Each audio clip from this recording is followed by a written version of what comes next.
Thank you for taking the time to watch my video. I really appreciate it. If you enjoyed this video, please click thumbs up, as that will help grow my channel. If you'd like to subscribe, I'd appreciate that as well.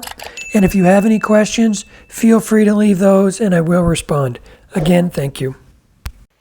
Today we're going to do a different project. This is a piece of apple. I didn't do anything special with it, and you can see that the end has started to crack. But it doesn't look like it's gone very deep, only maybe that far. So I'm going to take a slice off the end to clean it up, see if I can get past this. I've had this for a little over a year, so it's certainly not dry. A log in this form would take 4 or 5 years to dry. So it's certainly not dry. It's going to still be wet. But for what we're doing today, that'll still work out fine. So I'm going to go ahead and cut this off, and then we'll see once I get it cut off what I'm going to do with the rest.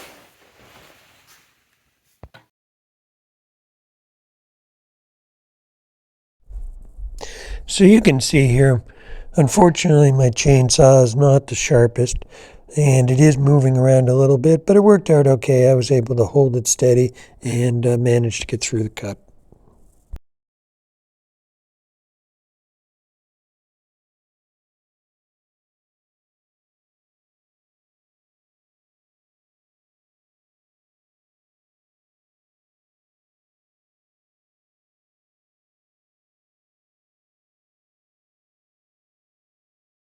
As you're going to see later, this is going to be an end grain vessel, and I'm cutting it a bit longer than what I need just to make sure that I've got enough room to cut a tenon so that I can mount it in the chuck. For this week's project, I'm going to do something that I don't normally do. So if you've watched my videos before, I talked about end grain bowls, and typically you avoid end grain. It's not the easiest to turn, and you have to just do things differently. So by end grain, the tree is growing this way. So if I cut across this way, then this is the end grain that's facing me. So think of it as these straws here. So if I've got to cut across here, I've got to cut across the end of these straws. That's the way the wood grows. It looks like straws. They grow this way in the tree. So typically, if I'm turning a bowl, I would cut this log in half. I would remove the centerpiece, which is a pith, which is where the most force is, and that's where it will crack as it dries, especially this where it's not already dry. It will crack there. So there are a couple ways to avoid that. Turn it very thin and let it twist and warp a bit to relieve some of the stress. So you may end up with a bowl that's a bit out of round. So depending on what you do, that may be okay. So normally, like I say, you cut this in half, go a little bit deeper to remove the pith, that very centerpiece, and then you turn your bowl this way, and this would be the bottom of the bowl, and this would be the top. In this case, I'm actually going to turn the bowl this way, and you'll see that once I mount it on the lathe. Here I found the center of the log, and then I mounted it on the lathe between centers. So you'll see here these at the ends of the log are 2 sharp points. They just dig into the log, and they are how you mount it in the beginning until I can get a tenon cut.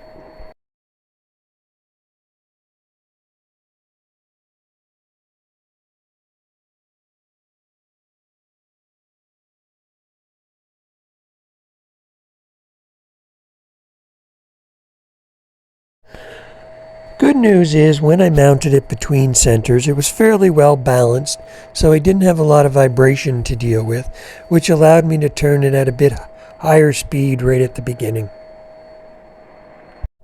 Here I'm turning at about 600 RPM.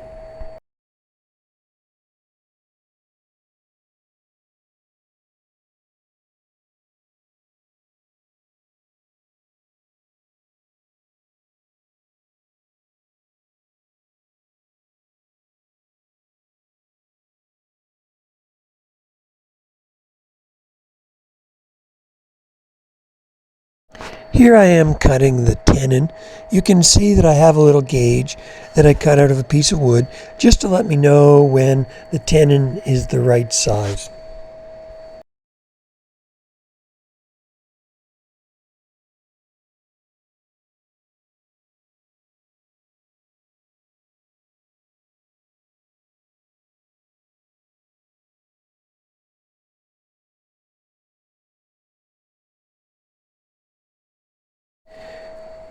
You can see here the hand wheel on the right hand side of the screen. I occasionally tighten that up, which pushes the log to the left. Because what tends to happen when you're turning between centers is that they can loosen up a little bit. And if they do, it can either cause it, best case scenario, to just stop spinning, worst case scenario, to come off the lathe altogether. I'm just taking it down to a final diameter, which is just basically to where it's smooth, and starting to shape the outside of the vessel.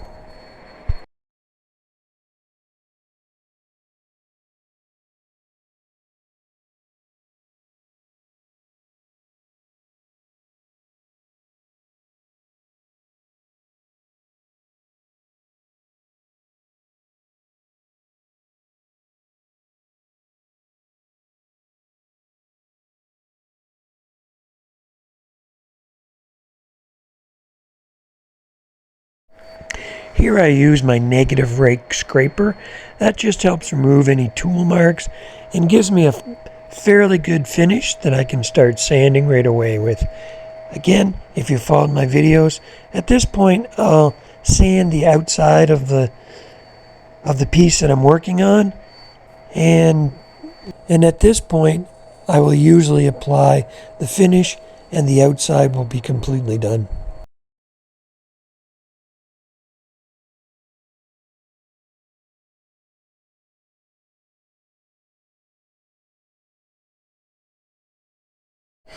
I'm applying my polishing paste, which is homemade.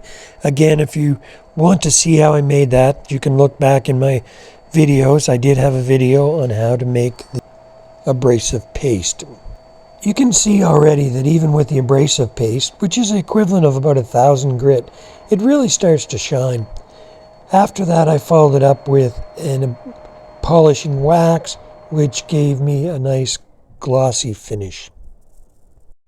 Now I've switched to turning the inside of the bowl. Turning the inside of a bowl on end grain is the exact opposite of turning side grain. Usually I would start at the outside and work my way in. On end grain, again because of the orientation of the grain, I start at the inside and work my way out. In this case, what you want to do is you want to start at the bottom and come up, so you're cutting up against the fibers rather than pushing down against them. This is a tool that I don't use very often. It's really designed for end grain. It's a hollowing tool. It's called a termite. So it's a ring, hollow ring, and you basically drag it across the wood, and the ring does a good job on end grain.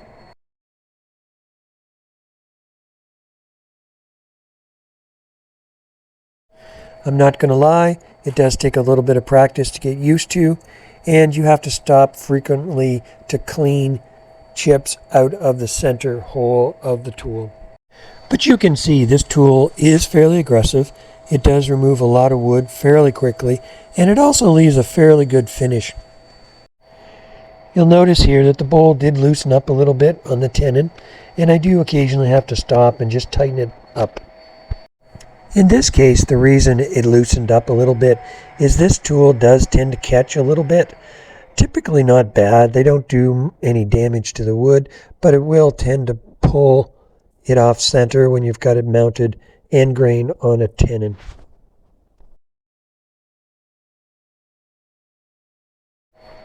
This bowl was about 7 inches in diameter, so it did make it a little bit difficult to try and get my power sanding inside the bowl, so I did start with sheet paper.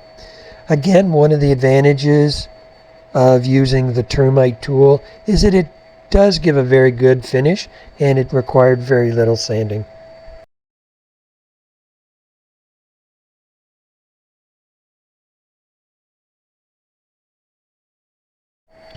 Here I'm measuring the thickness of the wall with my caliper gauges. Given what I'm going to do next, I wanted to turn this bowl very thin. And the other advantage of turning this bowl thin, as I mentioned at the beginning of the video, this wood is still fairly wet, so turning it thin helps a lot in allowing it to dry, and to dry fairly quickly without twisting or warping. The final thickness ended up being somewhere between 5 and 8 millimeters. Here's the final profile of the bowl. I'm not done at this point, as you'll see. Again, fairly thin, also very straight-walled, and fairly tall, a bit taller than I would normally do. But again, you're going to see here in a moment how I embellished it. Unfortunately, I missed a bit of an opportunity to try and get the bottom of this bowl smoothed out a little bit more than this before I removed it from the lathe. So I did end up sanding it by hand off the lathe. Again, end-grained is very difficult to sand, so it did take a while, but I did manage to get it sanded.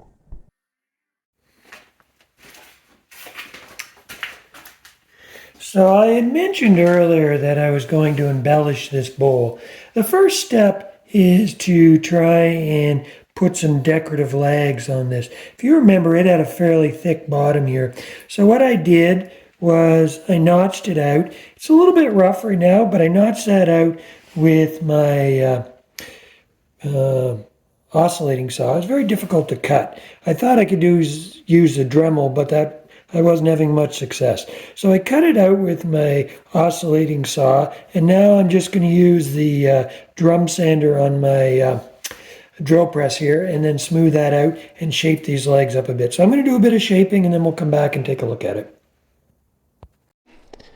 Here's the bottom that's been sanded. You can see now it ended up with 3 legs and basically with a curved arch type feature in between the legs. Here's a picture of the bottom. You can start to see the shape of these legs.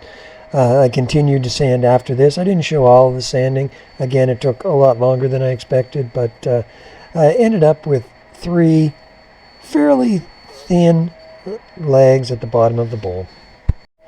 I've been mentioning all along that I'm going to do something different, do a bit of embellishment on this bowl. Now you can see why I turned it a bit thinner. This bowl is going to be a pierced vessel.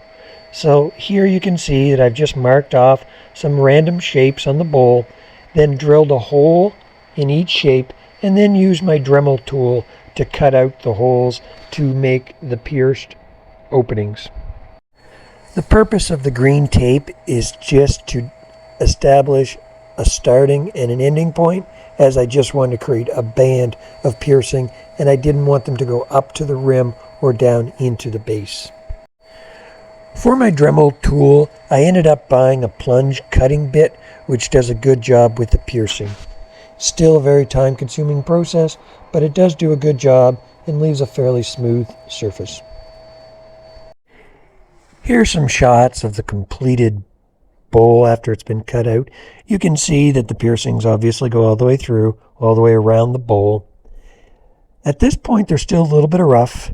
I did require a little bit of hand sanding, both on the inside surface. The outside was pretty good, but the inside, because that was the direction of the cut, was a little bit rough, so I did have to sand it, and also just a little bit of sandpaper to go around the inside of some of the holes.